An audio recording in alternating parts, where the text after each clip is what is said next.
We set up in the living room of the so-called ambassador's house in Hyannis, in the Kennedy compound, where Joe Kennedy and Rose Kennedy lived, where I'd been a number of times as a White House reporter years earlier, where we used to see the helicopter coming in, you know, and all the family running out to greet him and all of those summer days.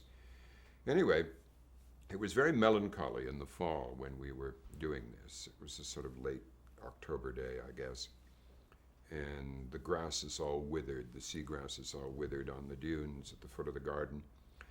And we set up, as you guys did today, and took a long time lighting a wing chair and putting flowers by it. And we'd hired a makeup artist, and she was upstairs making Mrs. Kennedy up. And on the piano were all the photographs of all dead Kennedys and children and everything. And it was, so we're sitting there waiting, and suddenly this voice calls from upstairs, "Where's the one who's going to ask the questions?" And so the one who was going to ask the questions crept upstairs, and I found this incredibly old lady in her slip, sitting in a chair facing a wall of mirrors and wardrobes. She was in her slip and with sort of nun's shoes on, little black lace-up shoes with slight heels. Face ghastly with age, you know, sort of huge age freckles and very depleted. On the bed was the new Cardin dress she was going to wear for that occasion, a blue dress. She saw me and she said, "You're the one who's going to ask the questions?" And I said, "Yes, Mrs. Kennedy." And she said, "Well, I've put the questions you're going to ask on the bed over there. I had my secretary type them up. If you'll just get them and come over here and sit here," and there was a little stool beside her chair, "we'll go through them." So you want to know about Kennedy's manipulating the press? They obviously learned at their mother's breast. But anyway, so I sat down, and she had written questions about how much she loved seeing the Queen Mother when they were in England and all this sort of nice, soft stuff. And I wanted to ask the questions, the real questions.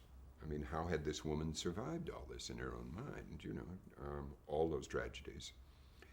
And so I found myself negotiating with her as I would have done with my own grandmother, and gradually sort of charming her out of it and saying, "Well, you know, we have to ask this," and blah, blah, blah. "Oh, yes, I understand." Anyway, I finally got her to agree I was going to ask the questions I wanted to ask by also asking some of the ones she wanted to ask.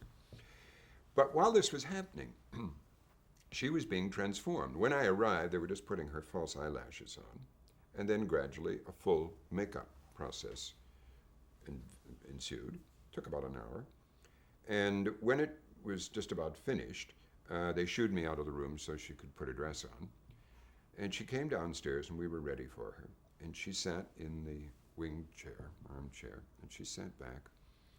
And we turned the lights on. And we said, "Mrs. Kennedy, you're ready." Put the microphone on. "Mrs. Kennedy, you're ready." "Yes, I'm ready." Turned the lights on. And she still sat there looking kind of depleted. And then we put the clapperboard on. Rose Kennedy, scene one, take one, or whatever it was, clack. Put it down.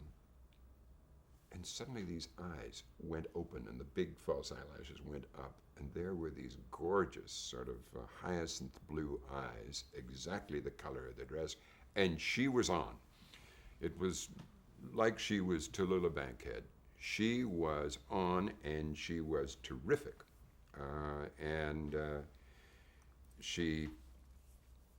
when I asked how she bore all these various tragedies and things, she said, "Well, I would think of the Blessed Mother and what she had to put up with when her son was on the cross," and so on. And you could kind of almost excuse Rose Kennedy for identifying with the Virgin Mary. But anyway, it was an extraordinary performance. And then we filmed a lot of walking around the grounds. And then in Miami Beach, we did not Miami Beach, in Palm Beach, we did the same thing at the house there. The documentary it made was sold to American television here, and it keeps turning up on Channel 5 and places like that. But it was extraordinary, this woman. And she got out, we'd asked her to, but she got out, there was a card file of all the children and all their illnesses, and she had them all carded when each one had gone to the doctor and the dentist and everything, and she'd pull out a card and talk about it, nice. About this. It was really extraordinary. The family were very taken with that because when she was 100, they invited me up to attend a thing and to preside at a kind of celebration of her 100th birthday.